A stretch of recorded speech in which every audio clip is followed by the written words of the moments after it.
Possession crucial from this. How much longer will the referee allow? Dublin lead by a point, and there's the whistle. It's over. It's over. We earned it by winning the last 2 matches on the road, and that's not going to be taken away from us. But what I love in hurling, I love players that will never give in. He hits it. He hits it. It's over the bar. Oh, holy Moses. Hello and welcome to this week's RTÉ GAA podcast. I am this week delighted to say I'm joined by Rory O'Neill as always. We've got Pat Spillane and we've got Oisín McConville. How are you all doing, lads? Good, Mikey. Hey, how's things, Mikey? Good. Well, it could be better, let's be honest. Look, we all know where we're going here. It started out with Liverpool's new signing, Thiago, and then you had Sadio Mane, and then you had Shaqiri, and then you hear about some tennis players playing in the French Open when they're not feeling too well. Then you hear Slovakia are going to be without a player or two because of positive tests within their clubs or for themselves. They've been Scotland players. Then Armagh GAA shut down, and then we had scenes in Cork. Then we had Balahi elsewhere. We had Dungarvan playing in the intermediate Waterford football final while he was waiting on the results of a COVID-19 test. Then Munster Rugby had the first positive test in a senior player test positive in Irish Provincial Rugby. Then the Galway LOI team had to postpone their match against Drogheda. Then St. Pat's had to postpone their match this weekend. Then Ulster Rugby had a couple of positive tests. And now Fermanagh have upwards of 9 cases between their football and hurling panels.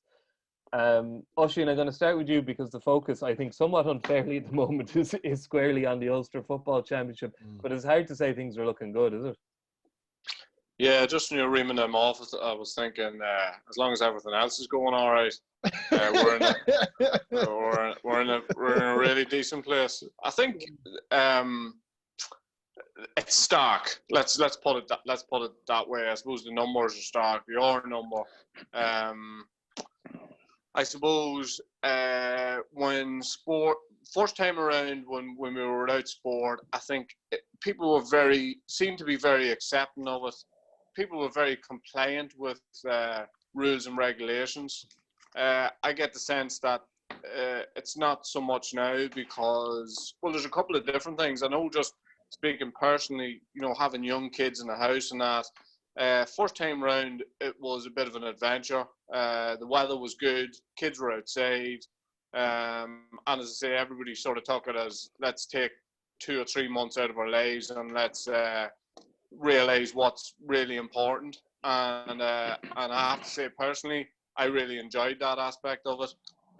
This time around, not really looking forward to it as much. There's an inevitability, I suppose, about what's coming down the track. I think we're in real bother as far as the Inter-County Championship is concerned. The latest rumour that I heard this morning was that the league is going to be the sacrificial lamb in order to for the championship to go ahead.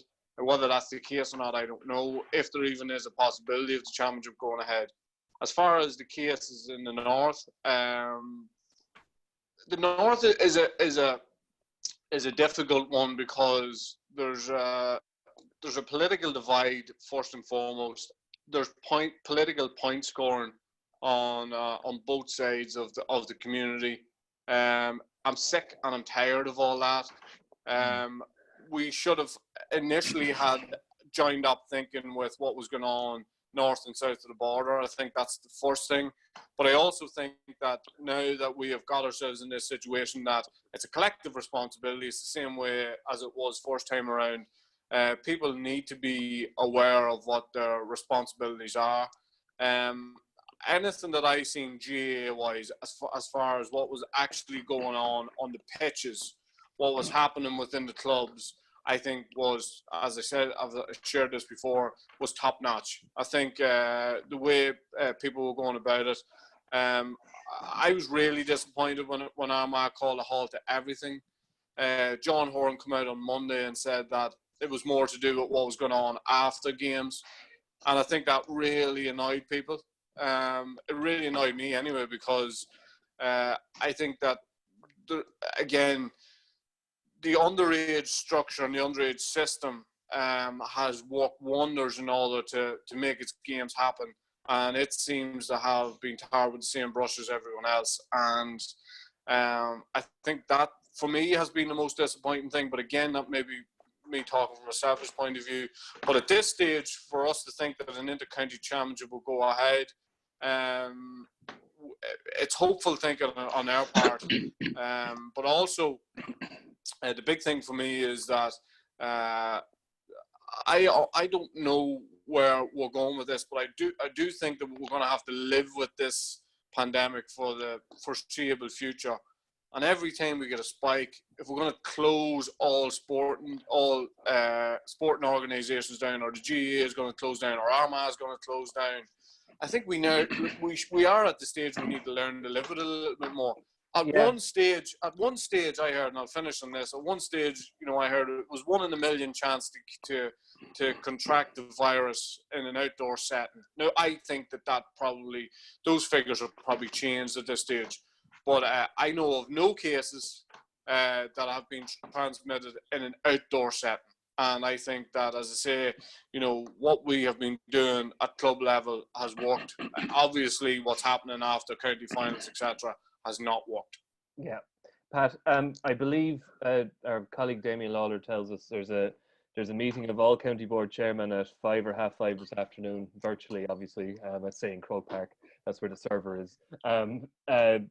Where they're going to discuss. I don't think there's anything decided yet, but there are a couple of things up for discussion as far as we understand. As Oisín mentioned, you'd have to think that those last 2 rounds of the Football League are going to be looked at, especially if we go to a shortened, or one of these circuit breakers, stage 4, stage 5 in the Republic. The minor and under 21 championships are also obviously going to probably be looked at. So there's a lot up for discussion, and the GAA can probably make a few moves. But if Tony Holohan, Neffet and the government get on the same page and decide we're going to stage 5 for 3 weeks or a month, that puts the kibosh on anything, whatever any sporting organisation wants to do. That's it, over and out, isn't it? Fair play to you, Mikey. You know how to kill the mood of a podcast immediately by giving us all. I mean, all that's missing is the old Grim Reaper sign over your head. I'll edit that in after. It's all right. It's all doom and gloom, and the future isn't bright, and we're not going to have a league, and we mightn't have a championship. I beg to differ. I'm not an expert, right? But then again, no one is an expert, on this COVID. All I can say is, from a personal point of view, what I played with Kerry football team under Mick O'Dwyer, and he instilled in me something that I've always carried through life. And it's a story I've told many, many times about Mick. We never spoke about the opposition, and we never spoke about the opposition star players in our team talks. It was all about belief in ourselves, belief in our own ability. And to us, our glass was always half full. And that's an attitude that a philosophy I've always brought through life, of my glass being half full, of always being positive. And I think we have too much doom and gloom. I think we need to introduce a dose of realism. There's no doubt about it. COVID is a very, very serious, we're in a very serious pandemic. But as regards the solution, and I've said it before, we're living in a new normal. We're going to have to balance risk with normal life. But we're going to have a normal life. And by that means, to have a normal life, we have to introduce balance. So whatever the government and Neffet introduce, there must be a balance involving the economy, involving society, and involving health. And I don't think we've got that balance right. Yeah, it's very interesting yesterday, if you saw in the Dáil, where Alan Kelly got on to Micheál Martin, and he wants the HSE to compile a report into the late diagnosis and treatment of coronary, of cancer, and other health issues. Because in his belief, he believes that there's more deaths in this country as a result of non-COVID than COVID. So right, let's park that. Let's get a bit of balance. And I think, from the very early days, I always believed we were going to see a championship. We need a championship. And I'll tell you, it's not from a selfish point of view. I meet, and I'm sure Oisín meets a lot of old people. I meet a lot of elderly around the community. I speak to a lot of elderly. To them, the matches over the last number of months were their lifesaver. It's what they look forward to. The country is on its knees Financially, the country is on its knees economically. The people are on its knees. Mentally, everyone is down. Families are being destroyed. Mental health is a serious issue in this country. It is serious. It is the sense of loneliness and isolation that's out there, particularly in rural communities, is massive. And to them, their shining light, their saviour at the end of the week was that they could see. In olden times, they could go to a match. Now they can see a match. We need to keep the league. We need to keep the championship because it will unite the country. It will lift the spirits of the country. It's our escape valve. Sport is vital. I cannot stress it enough. And I'm not doing that for selfish reasons. I'm calling for the good of the nation, for the mental well-being of the people of the nation. Okay, I have some optimism for you, Pat. I was listening. Thank you. I was listening to the New York Times podcast the other day because this is the research I do for this podcast, and they had their science correspondent on. He said he's very optimistic about this pandemic in the medium term. He said in the short term, the winter's not going to be great for obvious reasons, but he said he's pretty confident there's going to be vaccines at least available to Americans by very early next year, maybe even late this year. And he thinks if they produce them at the rate that they are currently planning to produce them, every American, because they didn't mention the rest of the world, which I found kind of annoying, but it is the New York Times, that every American will be vaccinated by April or May next year. He says if everything at the moment, he says it's the fastest vaccine that's ever made by 3 years. But until we make that vaccine, the only kind of protection from this is, hopefully soap and water. Yeah, and mask wearing. But without a vaccine, we can send people to the moon. But when they look back in 100 years' time, what was the great defense you had against the global pandemic of 2020? Wash your hands. But I agree with Oisín, and I mean Oisín gets back to something when he talks about there's 1 in a million chance of contacting the virus outdoors. I mean, you relate that back to sport, and there is still, and I mean, people talk about any decision must be evidence-based, right? We have to provide evidence before making a decision, right? Evidence-based. There is no evidence of any COVID disease emanating from the playing of matches of sport. None so far. There is no evidence of any COVID case emanating from people spectating at a game. That's clear cut. So that if that's the case, right, that's fine. The GAA, all the sporting organisations have done a brilliant job. They've been in controlled, regulated environments. Unfortunately, the sporting organisations are not responsible for post-match celebrations. They're not responsible for house parties. They're not responsible for packed pubs. They have done a great job so far. And I say to the government, I say to NEFIT, let's allow the responsibility, let's give the responsibility to the sports organisations to run their sport events, because I know they can do it. And I would agree with the GAA's decision. And certainly, look, they've done a great job. Okay, I will query in some counties, you only had to look at last weekend at the attendance of some of the match, and there's no doubt about it, they didn't adhere to the rules. The county board officials or the officials in the grounds turned a blind eye to social distancing, turned a blind eye to the restriction of numbers. But I would agree with their decision, even though I see people querying. When I saw the decision last Monday that all club activity, I was furious at first. I was really furious. I thought it was taking a hammer to crack a nut. But you know what? As the hours went by, I began to realise, yeah, this was vital, because, to pardon the pun, we had taken their eye off the ball. And it's not just GAA supporters.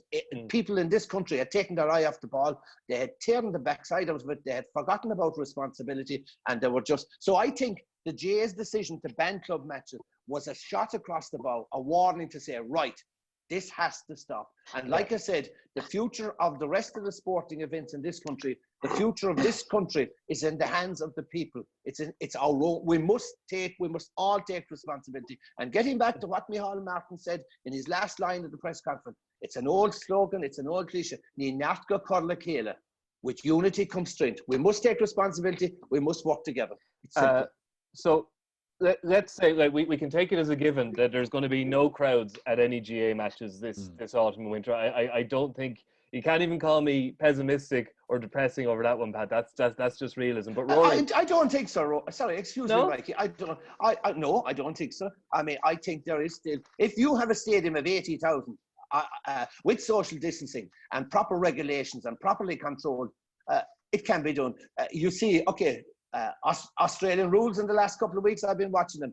Big crowds at the matches. The rugby in Not New in Zealand, Melbourne, though. Big, not in Melbourne, I would agree. But even last night, just on a smaller scale, say last night, I watched Spain and Portugal playing in Lisbon. 50,000 capacity stadium. They allowed 5%. So there was 2,500 people in the stadium. And I thought, it wasn't bad at all. There was a reasonable atmosphere. Can we have crowds? I think we can. Okay. All right. Well, you are more optimistic than me, pal. I'll give you that. I am. Rory, Yeah. so say it goes ahead, and we all hope the championship goes ahead. If Liverpool FC can't protect Thiago, Sadio Mane and Shaqiri from contracting it, presumably I agree, Pat, it didn't happen in training, but Rory, if Liverpool, the Premier League champions and Champions League champions of 2 seasons ago, and one of the wealthiest football clubs in the world, can't protect their players from the spread of COVID, how the hell can an inter-county GAA team prepare? It got into the White House. It's I'd say Liverpool are taking more precautions. Yeah, possibly, but it's right. That's because the lunatics are running the asylum there. That's true. That's true. But I think, look, this thing knows no boundaries, and it just has no discrimination whatsoever. And that's just and this goes back to the point I made a couple of weeks ago when we had Carr and Maiden O'Rourke on, Mikey. The biggest problem from a GAA perspective is an awful lot of the lads who play intercounty hurling and football are actually frontline people. They're teachers and guards and nurses and doctors. Or they're students. Or students. So, yeah. Which is possibly, the wrong kind of frontline at the minute. But yeah, I would agree with Pat, though. I would 100% endorse what Pat said. I think it is essential that it goes ahead. And I would actually even think that the league needs to go ahead too. Absolutely. I mean, look, if Fermanagh can't get their game with Clare played on that particular day, then there's nothing to say, as Martin McHugh said last night, that game maybe goes to the beginning of the league next year or whatever the case may be. But I would still actually even say that you'd need a couple of warm-up matches of some sort. I think what will probably happen today, you talk about sacrificial lambs. I have a feeling the minor and the under 20 could be under the chop here, which would be a big blow as well, given that they're talking about a lot of lads who've already been through the mill, a lot of lads and a lot of boys and girls who've already been through the mill with the leaving cert. But it's just, I do think, I see Neil Francis there today in the Indo saying, look, no matter what happens, that top level sport needs to progress. And again, look, Jesus, far be it for me to, endorse that view. But I do think there is merit in it. I think that the championships in sport, however bleak it gets, needs to go ahead. At one point I'd make on the bleakness and the grim and the doom and gloom. I mean, we kind of knew that all of this was coming. I mean, they predicted this way back in the day when this whole thing first cropped up back in March. The experts told us there was going to be a second wave. In fact, they even said there was going to be a third wave and maybe a fourth as well. I think the problem for us is, what it looks to me like, is that we're in the 5 stages of grief. We've had the denial phase because we thought that it was gone away when we got the numbers down so low, and that, like Trump said, that it would just vanish, but it hasn't. It's come back again, and I think what's happening now is anger and frustration. And that anger and frustration, allied to a sort of a weary population that is, sort of fed up now really at this point, is leading to the blame game. And I think that's very unfortunate. I mean, I see Blackrock Hurling Club there now last week, for instance, getting all sorts of stuff thrown at them over what happened, right? Fair enough. What happened should not have happened, and I think they would even accept that themselves. But there was 19,000 cases in France yesterday. 19,000 in France alone yesterday. Are Blackrock Hurling Club responsible for that as well? I mean, it's your cork is showing today, Rory. But at the same time, we do need to be mindful here of, it's their fault, it's that person's fault, it's this person's fault. Look, this is an extremely virulent disease.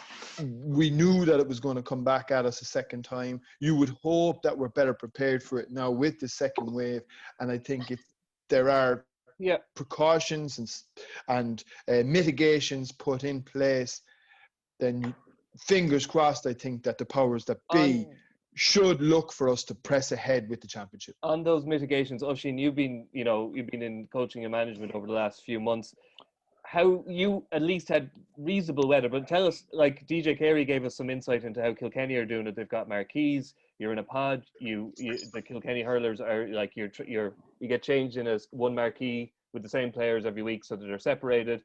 They throw all their clothes and their gear in a bin. It goes and gets washed. Nobody touches anything. They have their own water bottles. Everything we're supposed to be doing. Kilkenny hurling sound like they're doing it as well as they possibly can do it. How did you find the reality of coaching a team and managing a team without ever setting foot indoors with each other? I think it took more bodies than it ever had taken before. I think just simple things like sanitizing the footballs between one session and another. Taking names before training, making sure guys are sanitizing before drills, etc. I think the real problem for me came when we were in pods, because it's very difficult. You don't want to be the last kid picked. You don't want to be the last lad picked on a training session either. But to split them up into pods for me, when we were doing that brings on challenges of its own. But we were very lucky, as I say, because of the situation we're in as far as weather was concerned. I mean, there was a stand where Enniskeane train as well, so we were able to make use of that. So everything seemed pretty seamless as time went on. People just got used to it. It was, I suppose, this is what we had to do in order to make B happen. And I think when players were laid up for 3 months, they would have literally said that they would have done anything, and that's exactly what they did. When they come back, they conformed, and I have to say the way Monaghan run off the championship was exceptional. But can I go back on one point, Mikey, about the leagues and championship, and I said about the league being the sacrificial lamb. If there is any joined up thinking between county boards and the management, like I've already heard Mike Quirk talking about, he hasn't mentioned the championship yet because he says that his 2 league games that are remaining are way more important than what the championship is. Yeah. I spoke to Lenny Harbison yesterday, and he wasn't talking about championship. He was talking about the possibility of Antrim winning their last 2 games and getting promotion. That's a successful season for them. Realistically, are they going to beat a Cavan or a Monaghan in the first round championship? Probably not. So that means that, their championship season is over. So realistically, those Division 4 counties, you could say the same thing, really, couldn't you? And some of those Division 3 counties, because we're talking about an A and a B championship next year. But the point I want to make is that when this meeting happens this evening, Mike Quirk or Lenny Harbison or whoever else feels as if the league is way more important, they need to make sure that they have somebody expressing that view when that meeting happens. So for a lot of people, for the likes of those guys there, maybe the sacrificial lamb could be the championship. Do you know what I mean? If there has to be something, but that's just to make sure that the championship happens. But for a lot of teams, the championship is second to the league, and as far as their the realistic aspirations of what they're going to achieve, That's a fair point, Pat, isn't it? Yeah, it is. Actually, isn't it? I suppose, isn't it sad in a way that, just as the championship is about to commence and the league is at its final stages, here we are, 4 GAA boys talking about health issues and health matters, and I suppose it just indicates the crazy way the world has gone. When you talk about professional sport, just quickly, and you can have all the regulations, and you talk about Liverpool, I mean, and you can have all the regulations in society, but everything, whether it is a professional athlete or whether it is a citizen of this country, the success or otherwise of the regulations are dependent on responsibility. In the terms of, you take the England players, I mean, who are in a bubble, who are the most looked after. Then Phil Foden and Greenwood takes 2 women to their room in Reykjavik. This week, 3 England players go to a party in some fella's flat. So, these boys, once they come out of their bubble, they must show responsibility, and they're not. And that's what happened with some of the scenes we saw in the GAA scene, fellas not taking responsibility. But can I just say something on Rory? And you're right, we're very quick to condemn. And we were condemning the Dungannon supporters for their euphoric celebrations. We were condemning the Black Rock supporters. And there's a bit of a sort of victimization and sort of pointing the finger. That's wrong. I think that's unfair. Okay, let's talk about one other thing. And we're talking about sacrificial lambs now. We're talking about scrapping the league. And you're right, Oisín. The league to 20-something counties in Ireland, the league, the next 2 rounds of the league are more important than the championship. And you take, like you said with Linney, with Antrim. Antrim win their 2 games and they're going to get promoted. You take Westmeath, right? I mean, Westmeath to have Dublin to look forward to in the championship, that's not much to look forward to. So their 2 league games are very, very important. But I don't think we should have sacrificial lambs. And you mentioned something, Rory, that and I hope it's wrong, that there's a fear that the under 20 and the under 17 competition could be sacrificed. And I think that would be absolutely crazy, because the pandemic, everyone has suffered in the pandemic. Everyone has suffered. But you know, the likes of me, I'm 65 years of age this year. I'm retired. Has it affected me? I've been sort of cocooning for years, you know. I've been in semi-lockdown for years. I eat no when I go for my walk. It hasn't really, really affected me. What the pandemic, what the lockdown has affected really is the youth of this country have been the sacrifices they have lost. And you know, there's a very, I watch television, I read all the articles, I become obsessed with everything about COVID. And I often find that we allow too many of the anti-brigade, the pro-lockdown brigade, to dominate the airwaves. And I don't know, do you remember, there was a man called Dr. Martin Feely, came on primetime last week. And he was the first guy that ever gave a pragmatic, no-nonsense, you know, bit of positivity as well, you know. And he was on TV3, he was on the Tonight Show tonight. But you know what he talked about? It's about the youth. You know, he called for an end to the draconian restrictions to allow the young to be free. And you know, he said, think of this. He says, for the young to be free, to live a life, not just exist a life. And I think this is why the lockdown and all these regulations, we're destroying the youth of this country. We need to give them a break. And holy God, in the GA world, we stopped their schools championships, their college championships. They had no All-Ireland semi-finals or finals.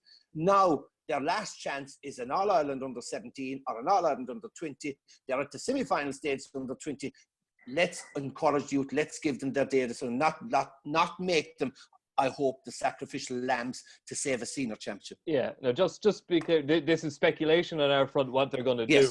You know, but Rory, the GA here they are kind of at the behest and at the mercy of, you know, the public health officials and the government. And not to be too the government again, Pat, you know, the mood music coming from there the last couple of days hasn't been great. So I guess. But is there a doomsday scenario here? You know, can I just say something that last week, right? And last Sunday night. Look, my daughter got married last Saturday. We had 48 at her wedding. It was the new normal for weddings. We had a fabulous day, absolutely fabulous day. But she couldn't even invite her close friends. But that's it. That's fine. But Sunday night, when the communication came out from that Stafford wanted the country to move, I thought the whole country came to halt. Mentally, anyone that I met was really down because it was a message that wasn't communicated. Because to get people to buy in, get people to come with you, you must communicate your message clearly. We're not. But on Tuesday, when the government took the decision to not go to level 5, just to go back to level 3, I thought that's the first ever time that the government have shown leadership and responsibility. Because at the end of the day, Nefford's job is to advise. The government's job is to decide, to govern, to lead, to show responsibility. So I think if they want to lead and show responsibility, we need to play championship. 100% agree. Rory, has there been any discussion as far as you know about sorry again, Pat, but doomsday scenario, the championship can't go ahead? Are they thinking they'll push it? Are they thinking they're not going to leave the 2020 championship, you know, as a void? So you're probably looking at no plan B. Rugby are looking at something similar for the Six Nations, you know. I think the situation is there is no plan B at the minute because they're not even like. It goes back to, I suppose, again, a discussion we had a couple of weeks ago when we spoke about the fact that people are criticizing those in charge at the top for making this up as they go along, and I would be of the firm view and have a lot of sympathy for people in those positions of authority, because I think that's all you can do. And I think it's basically day by day, see how it goes. what I would hope is that if they do decide to increase the stringency around the restrictions that they're going to impose, certainly, we'll say south of the border, that they could still, because they can make up these rules as they go, they could still obviously say, look, we're going to go to level 5, but we're also going to allow the inter-county championships to proceed, and we're going to put in a testing system, which I see Peter Canavan calling for today in the Independent, saying that a rapid testing system in and around inter-county panels to just give that extra little bit of a cushion for counties if they did have a case, so that we can get these matches played, even if it might be the case that you might need a week's grace. Now, what I would suggest is, again, going back to the conversation we had, I still believe the championship will go ahead. I am an optimist. It will go ahead, and I even think the league will go ahead. Do I think that it will finish when they said it will finish? Maybe not.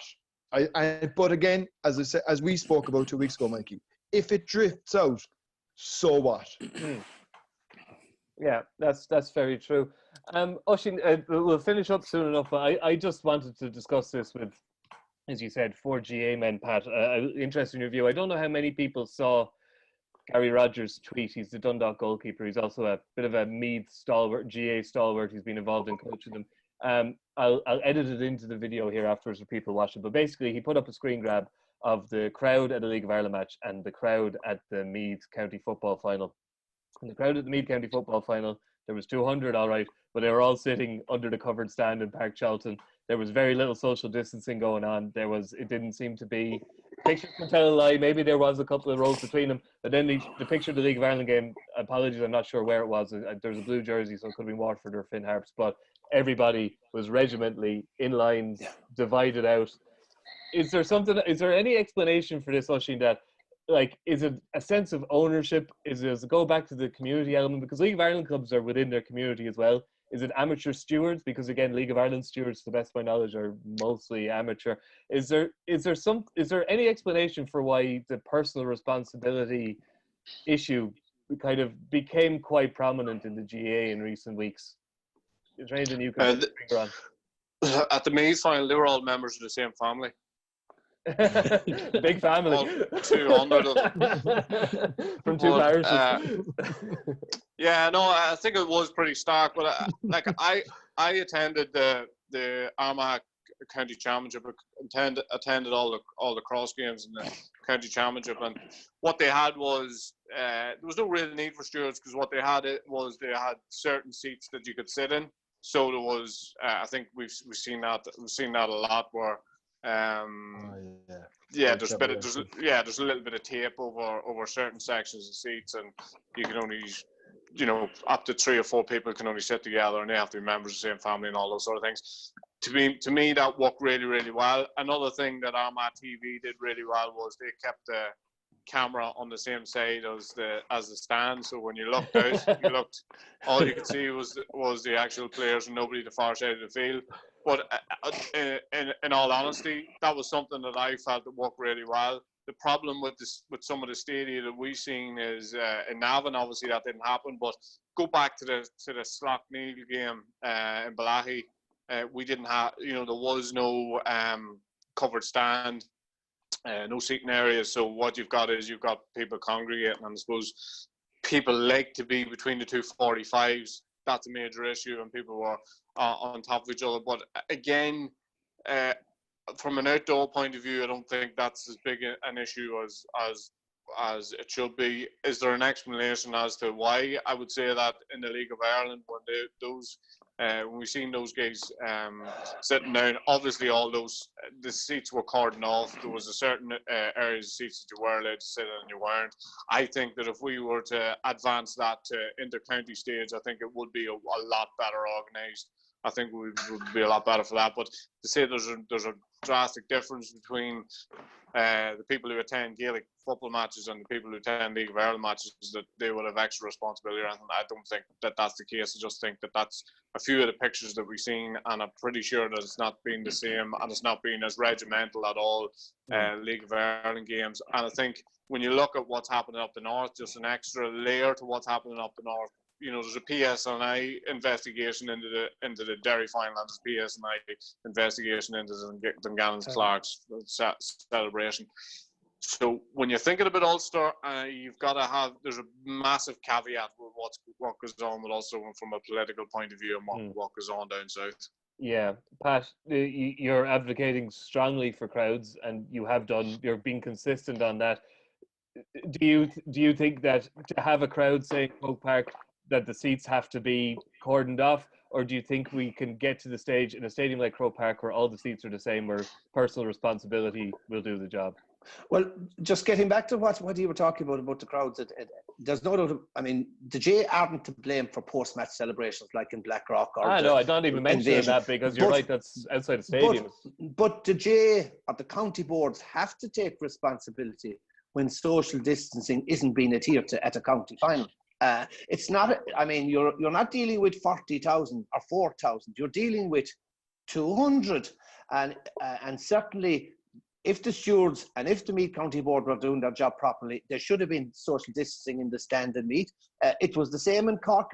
Rory would have seen it. I watched on Facebook the minor final between Douglas and Glanmire, Tomás O'Shea's. I mean, the seat of stand was packed. I mean, whose fault is that?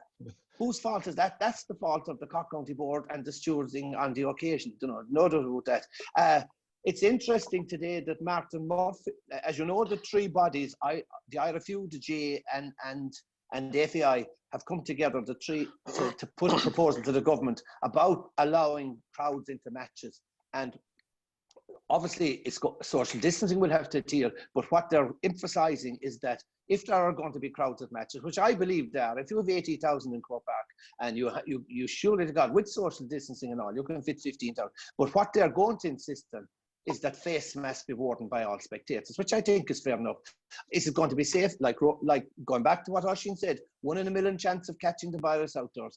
I'm all for playing the games and allowing spectators in based on the capacity, percentage of the capacity of the ground. It's a no-brainer, provided people take responsibility and provided the rules are strictly adhered to. One point on that, Mikey, that I would be keen though to stress, and I know Gary Rogers probably didn't intend this because I know he's got fairly strong GAA roots himself.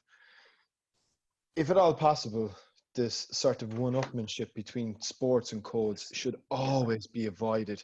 You know, my sport's better than your sport. It was.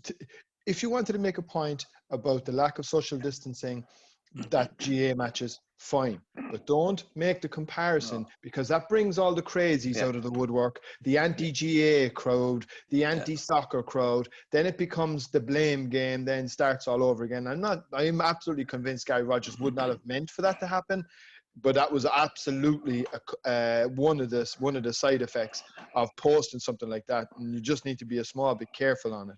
Yeah. And just can I say something there? Because I know the social media warriors out there, they're already banging away, and they're saying, GAA, grab all organisations, all about the money, whatever. This is not about the money. This is about the well-being of the nation. This is about trying to bring little bit of normality into this crazy world, to get a bit of balance into life. Because like I said, sport, what it brings to people mentally alone, the importance, the value, I cannot stress it enough. So it's not about money. It's not about being selfish. It's about for the good of everyone. Okay. Is it a little bit about money though? I don't think so. Well, the reason why I asked that is just the GAA seem to be getting out in front of all these announcements. I'm just thinking, you know, at some stage the GAA are going to have to go with the begging bowl to the government and say, listen, you know, we're going to need some type of bailout. Because the way that the GAA has hemorrhaged money, maybe they may have to go again. So 15 million to cover GAA championships. If this continues, the way we're hemorrhaging money, you know, the amount of full-time employees that the GAA have, they're going to have to go again, and maybe that's why, you know, the conditions and getting out in front of all these announcements and the fact that games have been postponed. Maybe that's part of the reason. So maybe money is a little bit to do with why we find ourselves in the situation we find ourselves in. I think to be fair to Oisín's point, I think there is probably like money will always be a factor in anything.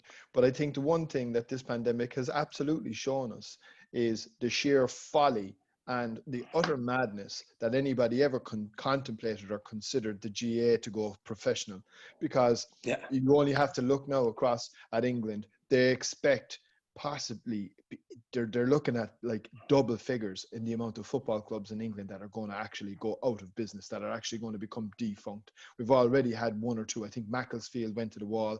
There's another couple expected to go this week.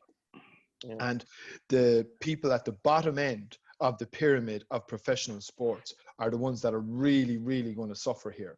So for the GAA, I think this is going to be a massive lesson learned. I think, is it about money ultimately with the GAA? I think what Pat says to a certain extent is correct as well, that it's not always about money. It's not the overriding concern, and it is about the well-being and the health of the nation. But at the same time, you know, I think they need to use this to sort of learn the lessons as well, that look, this would be utterly unsustainable in the long term if you were dependent on crowds coming in and all those types of things that professional sports needs. Well, sport as we know it will never again be the same. Sport is going to have to undergo a complete reorganization, a change in the value system. Sport, particularly at the professional level, was built on an uneconomic, narrow base. That's gone. Sport, but we need sport, and we need sport to survive. And for sport to survive, it needs crowds, it needs money, unfortunately. And the GAA are lucky in one sense. It's an amateur organisation, but they're unlucky in another sense because it's not an international sport, so they haven't got any international TV agreements or anything like that. But look, we need sport.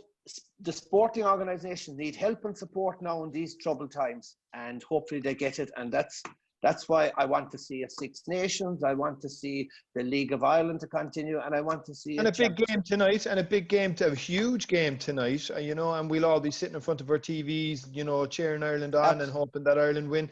But like as we saw there, their best player, Milan Skriniar, is it, or what his name? He's been pulled out of the Slovakian squad because of the bloody thing. So look, Pat, there's a reason to be optimistic. Slovakia's best. Well, look, you're right, Mikey. For 2 hours, and I hope he's okay. Mikey, for 2 hours tonight, we will sit down. We'll be wearing the green jersey. We'll be in it together, and for 2 hours, we won't be thinking of forget about COVID or anything like that. And a green face mask, I hope, Pat. Absolutely. On that note, lads, I'm slightly more optimistic than I was coming in here. Let's leave it at that. And thank you very much to Pat and to Oisín and to Rory. That soccer match coverage of it on RTÉ TV tonight and radio and online will be good. And all your GAA news, hopefully some more positive GAA news on the RTÉ website and the RTÉ. And hopefully the next time we get talking, we'll actually be talking about matches and players. Next week, Pat. Meant to mention, me and Rory, we're doing a football and a hurling podcast next week to coincide with the launch of RTÉ's coverage of the championship. And we might have a swear jar every time the word coronavirus is mentioned. We might get you on for that one, Pat. We'll make a fortune. I think I'm on. All right, lads. We'll chat to you next week. Thank you very much. Thanks, lads. Cheers, guys. Dublin lead by a point, and there's the whistle. It's over.